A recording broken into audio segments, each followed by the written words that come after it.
함께 말씀 보시겠습니다. 오늘 우리에게 주시는 하나님의 말씀 사도행전 20장 24절 말씀, 그리고 마태복음 4장 18절에서 22절까지의 말씀입니다. 먼저 사도행전 20장 24절 말씀 함께 보시겠습니다. 내가 달려갈 길과 주 예수께 받은 사명 곧 하나님의 은혜의 복음을 증언하는 일을 마치려 하면은 나의 생명조차 조금도 귀한 것으로 여기지 아니하노라. 아멘. 이어서 마태복음 4장 18절에서 22절까지 말씀입니다. 네, 말씀 한 목소리로 받겠습니다. 갈릴리 해변에 다니시다가 두 형제 곧 베드로라는 시몬과 그의 형제 안드레가 금을 던지는 것을 보시니 그들은 어부라. 말씀하시되 나를 따라오라. 내가 너희를 사람을 낚는 어부가 되게 하리라 하시니 그들이 곧 그물을 버려두고 예수를 따르니라. 거기서 더 가시다가 다른 두 형제 곧 세베대의 아들 야고보와 그의 형제 요한이 그의 아버지 세베대와 함께 배에서 금을 깁는 것을 보시고 부르시니 그들이 곧 배와 아버지를 버려두고 예수를 따르니라. 아멘. 함께 기도하시겠습니다. 사랑해 주님 감사합니다. 이렇게 하나님 앞에 예배드리며 나아가게 하시니 감사드립니다. 비록 함께 모이지는 못했지만 각 처소에서 드리는 예배가 오직 하나님께 영광 돌리는 귀한 예배의 자리 될 수 있도록 인도하여 주시옵소서. 주님께서 이 시간도 주의 은혜로 채워주실 줄 믿습니다. 감사드리며 사랑해 주 예수 그리스도 이름으로 기도드립니다. 아멘. 할렐루야. 네, 저는 청년 담당 목회자 이지수라고 합니다. 이 시간 예배에 각 처소에서 함께 드리는 우리 예담 청년들 환영하고 축복합니다. 청년부에서 담당 목회자를 많이 기다렸다고 들었는데 이젠 입장이 바뀌어서 제가 청년들을 기다리게 되었습니다. 하루빨리 이 상황이 종료되고 정리돼서 이 자리에서 함께 호흡하며 예배 드릴 수 있게 되길 소망합니다. 지금 저희는 2020년 사순절 기간을 지내고 있습니다. 코로나 바이러스로 인해서 모든 것이 멈춰버린 사회를 마주하고 사회적 거리두기라는 단어가 너무도 익숙해져 버린 시간을 지내고 있습니다. 하지만 그 어느 때보다 특별한 사순절 기간을 보내는 중이라고 표현하고 싶습니다. 함께 모이지는 못하지만 오히려 신앙을 놓치지 않기 위해서 더 간절한 마음으로 온라인 영상 예배도 드리고 또 전교인 신약 성소 통독도 참여하면서 신앙생활을 하고 계신 줄 압니다. 우리의 신앙생활에 있어서 정말 특별한 신앙 훈련 기간으로 고백하며 또 기도로 채워가는 하루하루 되시길 함께 기도하겠습니다. 요즘 코로나 19 공익 영상을 보신 분들 계신지 모르겠는데요. 사회적 거리는 지켜주시고 마음의 거리는 가까이 모아주세요 라는 멘트가 있더라고요. 우리가 그동안 세상적으로 의지했던 사람이나 물질, 그런 사회적 거리는 이제 어느 정도 거리를 유지하고 멀리한 채 오직 하나님만 의지하는 믿음의 거리, 또 우리의 손길이 필요한 이웃들을 돌아보는 마음의 거리는 가까이 좁힐 수 있는 시간이리라, 그런 기회리라 생각됩니다. 부디 어렵다라고만 하지 마시고 이 시기가 우리들의 신앙을 회복하고 우리 일상의 감사를 회복하는, 하나님께 더 가까이 나아갈 수 있고 이웃들을 향한 마음을 더 가까이 다가설 수 있는 그런 기회로 삼는 우리 예담 청년들 그리고 예담 가족들 되길 함께 기도하겠습니다. 혹시 Not a Fan이라는 책 읽어보셨어요? 팬인가 제자인가라는 제목으로 번역된 책이 있습니다. 청년교구실 정리하다 보니까 2권 정도 꽂혀 있던데 처음 들어보신 분은 없을 것 같습니다. 팬과 제자는 누군가를 따르는 사람을 지칭하는 사람들을 의미합니다. 근데 단순하게 팬은 그 대상을 흉내낸다라고 표현을 한다면 제자는 그 대상을 닮아가려 노력함을 우리는 차이를 볼 수 있습니다. 팬은 대상을 서로 관계를 맺고 그 대상과 관계를 맺고 개인적으로 알고 지내는 사람은 거의 없을 것 같습니다. 그러다 보니 언제든 등 돌려서 떠날 수 있는 존재가 팬의 마음 아닐까 생각해 봅니다. 혹시 야구 좋아하세요? 어느 팬이세요? 어느 팀? 네. 저는 두산 팬인데요. 한때 너무 좋아했던 선수들 그리고 너무 좋아했던 감독님이 다른 팀으로 가는 모습을 보면서 팀을 바꿔야 되나라는 고민을 잠깐 했었던 적도 있습니다. 결혼한 제 친구는 남편 따라 팀을 바꿨더라고요. 이처럼 팬은 상황에 따라 언제든 변할 수 있는 그런 자리가 아닐까 생각해 봅니다. 반면 제자를 생각해 보면 우리가 제자의 자리에서 선생님, 스승님, 교수님을 따라갑니다. 그 스승도 제자를 알기 때문에 사랑으로 이끌어 노력합니다. 서로 간의 관계가 형성되어 있기 때문에 아무 때나 아무 이유 없이 등을 돌릴 수는 없습니다. 스승은 제자가 더 잘 되기를 바라는 마음으로 가르치고 격려하고, 그러한 스승의 돌봄을 알고 사랑을 받는 제자는 스승님을 끝까지 믿고 따르고 닮아가기 위해서 노력하는 존재가 됩니다. 이 차이를 우리가 기억하시면서 생각하시면서 잠깐 영상 한 편 보시겠습니다.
십자가 사건을 겪으면서 생각지 못한 상황 앞에서 몸을 돌려 멀어진 수많은 무리들, 반면 자신의 삶의 자리까지도 저버리고 예수의 부름에 순종하며 따른 제자들, 누군가 우리에게 책 제목처럼 당신은 예수님의 팬입니까? 예수님의 제자입니까? 라고 묻는다면 우리 예담 청년들 무엇라 대답하시겠습니까? 지금 우리는 코로나19라는 생각지 못한 상황을 만났습니다. 때로는 이런 바이러스 상황 말고도 우리 삶 가운데 어려운 상황을 직면하기도 합니다. 그런 어려움 앞에서 우리의 신앙은 어떠했었는지 한번 돌아보셨으면 좋겠습니다. 하나님께서 우리에게 이겨낼 수 있는 상황을 주신 줄 믿습니다. 그 상황을 극복하기 위해 더욱더 하나님을 붙들었었는지, 아니면 하나님 어떻게 우리에게, 어떻게 저에게 이러실 수가 있습니까? 등 돌려 하나님을 향한 믿음을 저버리진 않았었는지 한번 돌아보셨으면 좋겠습니다. 예수님 사역 당시에 예수님의 팬은 참 많았었음을 우리는 알고 있습니다. 예수님의 표적이 나타나는 곳마다 많은 무리들이 따랐다라고 성경 곳곳에서 기록하고 있습니다. 수많은 사람들이 예수님을 찾아다녔습니다. 누군가는 병고침을 받기 위해서 예수님을 찾았고, 또 누군가는 예수님의 그 가르침이 너무 신선해서 가르침을 듣기 위해서 예수님을 따라다녔고, 또 어떤 이는 예수님께서 기적을 행하시는 모습이 너무 신기해서 기적 나도 한번 체험해보고자 따라다니기도 했습니다.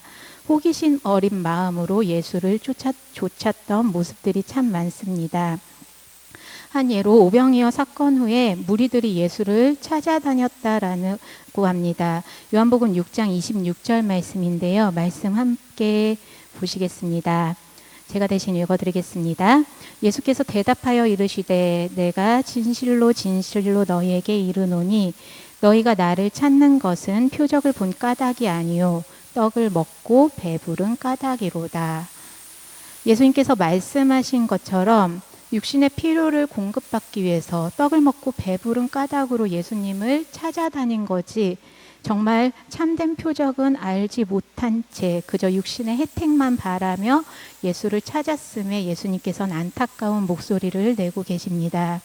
그리고 이어서 요한복음 6장 66절에서 67절 말씀입니다. 이 말씀 함께 받겠습니다. 그때부터 그의 제자 중에서 많은 사람이 떠나가고 다시 그와 함께 다니지 아니하더라. 예수께서 12 제자에게 이르시되 너희도 가려느냐. 예수님 주위로 몰려들었던 많은 이들이 결국 예수님을 다 떠났음을 보게 됩니다. 그리고 예수님께서는 상상을 해보면 조금은 힘 빠진 목소리가 아니었을까 싶은데요. 12 제자를 향해서 너희도 갈 거니? 라고 묻습니다. 12 제자 빼고 예수 곁을 다 떠나갔음을 우리는 알 수 있습니다. 이뿐만 아니라 예수님께서 예루살렘에 입성하실 때도 많은 무리들이 있었습니다. 겉옷과 종려나무 가지를 꺾어서 땅에 깔고 호산나 다윗의 자손이여 라며 열광했었습니다. 예수님께서 베푸신 기적을 보았던 수많은 무리들이 비참하고 어려운 삶에서 육신의 필요를 채워줄 뿐이라 기대하면서 환영하고 환호했었음을 우리는 잘 알고 있습니다. 근데 예수님께서 십자가를 지셨을 때 그 무리들이 그 곁에 있었던가요? 얼마 지나지 않아 예수님께서 빌라도 법정에 끌려가시게 되자 호산나를 외쳤던 많은 무리들은 돌변합니다. 분명히 호산나 다윗의 자손이여 라고 외쳤던 그 무리들이요, 예수를 십자가에 못 박으라라며 손가락질하고 예수님을 비난하는 모습으로 바뀌게 됩니다. 그 당시 예수님을 따랐던 많은 무리들, 팬이라고 지칭을 한번 해보고 싶습니다. 그렇게 예수님을 따라다니던 수많은 사람들, 성경에선 무리들, 군중들이라고 표현을 하고 있습니다. 그 무리들은 결국 십자가 사건을 겪으면서 예수님 곁을 떠나갑니다. 근데 그 수많은 무리들 중에 제자라고 불림받은 자들이 있습니다. 바로 마태복음 말씀에서 나온 본문에서 전해진 이야기인데요. 우리 마태복음 말씀 다시 한번 받겠습니다. 마태복음 4장 18절에서 22절까지 말씀 다시 한번 받겠습니다. 갈릴리 해변에 다니시다가 두 형제 곧 베드로라는 시몬과 그의 형제 안드레가 바다에 그물 던지는 것을 보시니 그들은 어부라. 말씀하시되 나를 따라오라. 내가 너희를 사람을 낚는 어부가 되게 하리라 하시니 그들이 곧 그물을 버려두고 예수를 따르니라. 거기서 더 가시다가 다른 두 형제 곧 세베대의 아들 야고보와 그의 형제 요한이 그의 아버지 세베대와 함께 배에서 그물 깁는 것을 보시고 부르시니 그들이 곧 배와 아버지를 버려두고 예수를 따르니라. 아멘. 삶의 자리에서 열심히 살고 있는 누군가를 예수님께서 부르십니다. 그 부르심에 자신의 그물을 버리고 배와 아버지를 버리고 삶의 자리를 버리고 예수를 따른 자들, 소수의 몇 명만을 성서에서는 제자라고 명명하고 있습니다. 예수님을 만났을 때 그 모습 그대로 어떻게 준비하라고도 하시지 않으셨고요. 어떻게 꾸며라라고 하시지도 않으셨습니다. 있는 그 모습 그대로 그 모습으로 삶의 저리는 내려두고 따라오라라고 부르신 그 음성 앞에 삶의 터전을 내려놓고 예수님의 그 음성을 따르겠습니다라고 순종한 이들이 제자로 세워졌습니다. 20절하고 22절 말씀에서 버려두고 예수를 따르니라라고 반복되고 있습니다. 삶의 자리를 내려놓고 따르니라, 바로 순종했다라는 그 고백을 우리는 만나게 됩니다. 사실 제자들도 십자가 사건 앞에서 숨고 도망쳤었던 인물임을 우리는 알고 있습니다. 그럼에도 그 십자가 사건 이후 또 부활하신 예수님을 만나면서 그 이후의 삶은 제자들은 그 복음을 증거하기 위해서 정말 죽기까지 목숨 걸고 예수를 전했다라고 우리는 많은 이야기들을 통해 전해 들었습니다. 그리스도인이라고 해서 모두가 예수님의 제자는 아닙니다. 반짝인다고 다 그게 금이나 다이아몬드가 아닌 것처럼 모든 신앙인이 제자된 삶을 이룰 수는 없음을 우리는 생각해야겠습니다. 지금 삶의 자리 내려놓고 따르라는 그 음성에 순종한 자들만이 제자가 될 수 있음을 기억해야겠습니다. 삶 전체를 예수께 던지고 죽기까지 따를 각오가 되어 있으십니까? 조금은 무거운 질문입니다. 예수를 따르면 우리 삶 전부를 잃을 수도 있습니다. 그래도 신앙의 자리로 나아가시겠습니까? 예수를 따르시겠습니까?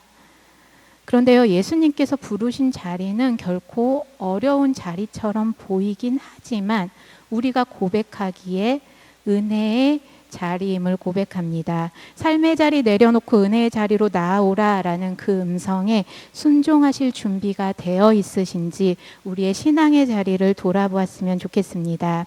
죽기까지 내 삶의 전부를 잃더라도 내 삶의 자리 주님 내려놓겠습니다.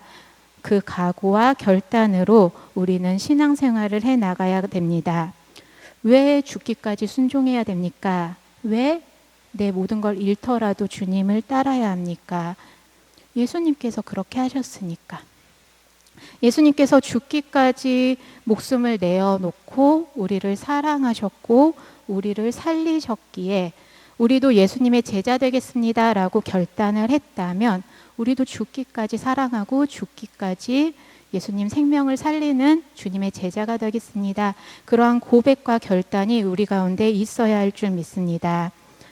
첫 설교부터 너무나 무겁게 예수님의 제자 되려면 삶 전부 잃을 수도 있어요 라는 이 표현이 조금은 불편하게 들릴 수도 있겠다 싶습니다.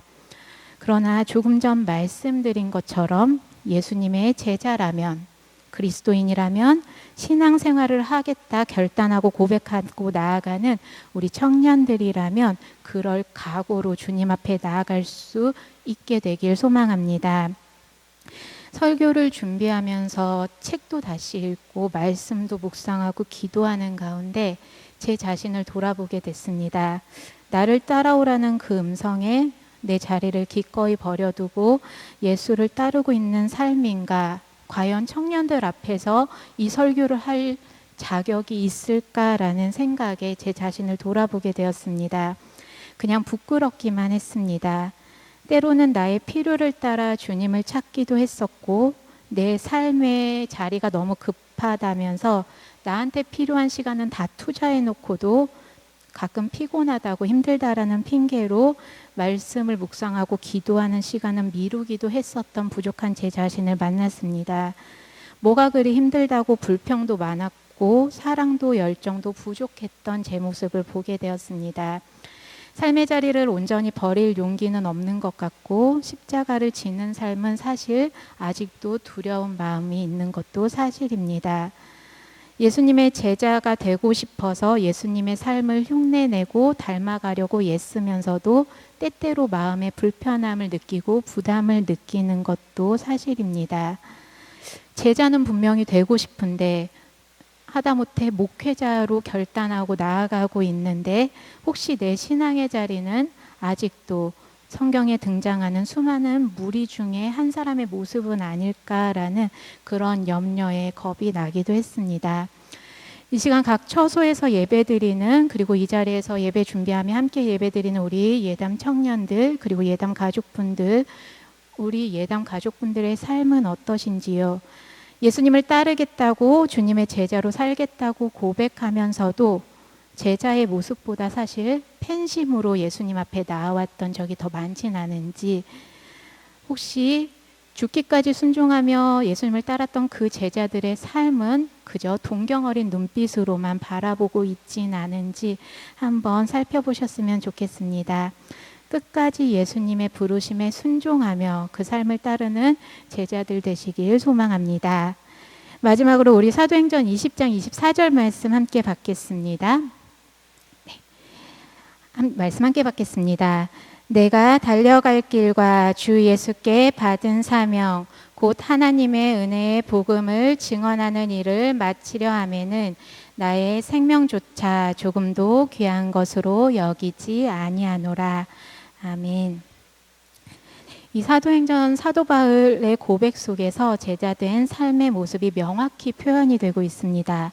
자신의 생명보다 주 예수께 받은 사명이 더 소중하다. 생명 그 무엇보다 중요하게 여기는 그 어떤 것보다 예수님이 더 중요하다는 고백입니다. 내게 가장 귀한 건 내려놓고 내 삶 온전히 주께 던지고 그렇게 죽기까지 따르겠다는 고백입니다. 복음을 위해서라면 내 자존심도 내려놓고 내 상황도 내려놓고 내 물질도 내려놓고 그렇게 주님 주신 명령 따라서 주님께서 허락하신 그 사명 마음에 품고 나아가겠습니다. 이러한 고백으로 채워가는 삶이 바로 제자된 삶의 모습인 줄 믿습니다. 제자로 살길 원하면서도 제자로 살겠다 결단하면서도 주님 제 상황 다 아시지요? 라는 마음으로 혹시 편하게 신앙생활하려 했던 모습, 조금은 느슨하게 신앙생활하려 했던 모습이 있다면 그 마음 내려놓으시길 바랍니다. 예수님 삶을 떠올리면요, 이 땅에서 예수님의 삶은 결코 편안하지 않았습니다. 결코 느슨한 삶이 아니셨습니다. 그 누구의 삶보다 치열한 삶을 사셨고요. 정말 어려운 자리, 또 예수님께서 머무셨던 곳들은 대부분 불편한 자리셨습니다. 어려운 자리로 소외된 사람들을 찾아다니셨습니다. 단 한 가지, 하나님 나라 그 복음 확장을 위해서, 우리들도 하나님의 복음을 위해서 부름받은 자들임을 믿습니다. 예수님의 십자가 사랑을 증거하기 위해서 부름받은 제자임을 믿습니다. 제자이기 때문에 스승을 따르고 닮아가는 건 당연합니다. 조금 불편할지라도 신앙생활 제대로 하겠습니다라는 각오로 뛰어들어 더 적극적이고 치열하게 신앙생활에 나가는 우리 예담 청년들 되시길 부탁드립니다. 내게 주신 십자가 예수님처럼 어떻게 지고 갈까? 부름받은 이곳에서, 부름받은 이 교회에서, 부름받은 가정에서, 부름받은 사회에서 믿음으로 어떻게 봉사할까? 혹여 때로는 내 마음이 불편하더라도 어떻게 예수님처럼 사랑할 수 있을까? 어떻게 하면 내가 희생할까? 과연 이 상황에서 예수님이라면 어떻게 하셨을까? 치열하게 고민하며 주님을 따르는 제자된 삶을 살아내시길 바랍니다. 내 힘으로는 정말 어렵고요. 예수님의 도움이 있어야만 가능합니다. 그 도우심을 함께 구하며 나아가는 예담 가족들 되길 소망합니다. 조금 전에 말씀드린 것처럼요. 신앙생활이기에 제자된 삶이기에 결코 편할 수는 없습니다. 불편한 게 너무도 당연합니다. 하지만 확실히 말씀드릴 수 있는 건 신앙생활이기 때문에, 제자된 삶이기 때문에 기쁨과 감사로 채워지는 은혜의 자리인 줄 믿습니다. 그 소망으로 사순절 기간, 그리고 앞으로의 우리의 삶을 예수를 따르는 참된 제자들의 삶으로, 그 모습으로 채워가는 우리들 되길 기도합니다. 마지막으로 다시 한번 질문 드리겠습니다. 여러분은 예수님의 팬이십니까? 예수님의 제자이십니까? 이 질문에 자신 있게 저는 예수님의 제자입니다 라고 대답하는 주의 자녀들, 우리 예담 청년들, 예담 가족들 되시길 축원합니다. 함께 기도하시겠습니다. 사랑의 하나님, 이렇게 하나님 앞에 예배 드릴 수 있도록 우리를 불러주시니 감사드립니다. 이 어려운 시기에 주님의 말씀을 사모하고 예배를 사모하는 마음으로 우리의 시간을 주님 앞에 드립니다. 각 처소에서 예배 드리는 주의 청년들, 그 삶을 주님께서 붙들어 주시길 원합니다. 이 시간 우리의 지난 날을 돌아봅니다. 혹시 주님의 제자로 살겠노라 고백하면서도 우리 삶은 제자된 삶이 아닌 예수님의 팬으로만 신앙생활 하지는 않았었는지 돌아봅니다. 때론 불편하고 때론 힘에 겨울지라도 목숨도 아끼지 않고 우리를 위해 십자가를 지셨던 예수님의 참된 제자 되어 살기를 결단하는 우리 예담 청년들 될 수 있도록 주님 우리 삶의 주인 되어 주시옵소서. 이번 한 주간도 주신 말씀 붙들고 살아가려 합니다. 우리의 시간과 생각과 마음을 다스려 주사 그 무엇보다 신앙의 삶이 우선되는 삶으로 인도하여 주시옵소서. 가장 중요한 청년의 때에 주님을 만나게 하시고 주님을 따르게 하심에 깊이 감사드리며 사랑의 주 예수 그리스도 이름으로 기도드립니다. 아멘.